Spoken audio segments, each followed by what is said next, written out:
फडणवीसांना आणि नरेंद्र मोदींना दिवा पाटील साहेबांचं नाव हे द्यायचंच नाहीये. महात्मा गांधींचं नाव एकीकडे दिलेलं नाव काढलं जात आहे देश पातळीवर, तसंच आज लोकांच्या मनात असणारं दिवा पाटील साहेबांचं नाव हे देण्यामध्ये ते कुठेतरी कमी पडत आहे. एकीकडे काढला जात आहे, दुसरीकडे दिला जात नाही. हा जो भारतीय जनता पक्षाचा जो एकदम कुटील डाव आहे, त्याचा हा जो कावा आहे, हा आपल्याला सगळ्यांना लक्षात घेतला पाहिजे. आपले मुख्यमंत्री हे फार गोडगोड बोलतात, मात्र त्यांचा हा कावा आहे की त्यांना दिवा पाटील साहेबांचं नाव हे द्यायचं नाही. देवेंद्र फडणवीस कावा न कळे ब्रह्मदेवा अशा आविर्भावात ते वावरतात. मात्र हा त्यांचा आविर्भाव आम्ही खपून घेणार नाही. त्यांना दिवा पाटील साहेबांचं नाव द्यावंच लागेल. आणि देवेंद्र फडणवीसांचं कारस्थान काय आहे तर ते NM एअरपोर्ट अशा अनुषंगानं या एअरपोर्टचं ब्रँडिंग करायला लागलेलं आहे.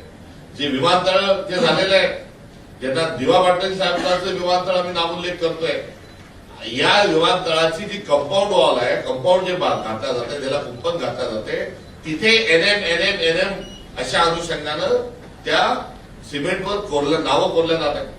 जे उद्घाटन झालं, ज्या उद्घाटनामध्ये राष्ट्रीय सेठ अडाणी जे आले आणि तेच भाव चालले गेले देशाच्या पंतप्रधानांसोबत, त्या कार्यक्रमाचे ब्रँडिंग हे NM नावाने झालं. शेवटी NM कोण आहे? हा NM नवी आणि मुंबईचा NM नाही. हा NM म्हणजे कोण तर नरेंद्र मोदी. एअरपोर्ट हे नाव देण्याचा घाट, हा कुटील डाव, हा देवेंद्र फडणवीसांना आम्ही साध्य देणार नाही. या एअरपोर्टला अजिबात कुठल्याच परिस्थितीत आम्ही नरेंद्र मोदींचं नाव देऊ देणार नाही. या एअरपोर्टला दिवा पाटील साहेबांचंच नाव द्यावं लागेल. हा सत्याग्रहाची भूमिका ही काँग्रेस पक्षाची आहे. आणि त्या अनुषंगानं आमचे सर्व महाराष्ट्रातील काँग्रेस पक्षाचे खासदार यांनी ही लोकसभेत मागणी केली आहे. पुढच्या आठवड्यामध्ये हे औचित्याच्या माध्यमातून किंवा शून्य काळामध्ये ही मागणी लोकसभेमध्ये हे उचलतील. तशाच स्वरूपामध्ये राज्यसभेमध्ये देखील ही मागणी आम्ही केंद्र सरकार पातळीवर लावून धरणार आहोत. दुसरं 22 तारखेपासून जे सर्व भूमिपुत्रांच्या अनुषंगाने एकत्रित स्वरूपामध्ये सर्व पक्षीय आणि सर्व संघटनात्मक जे आंदोलन आहे, त्या आंदोलनामध्ये आमचा सहभाग राहणार आहे.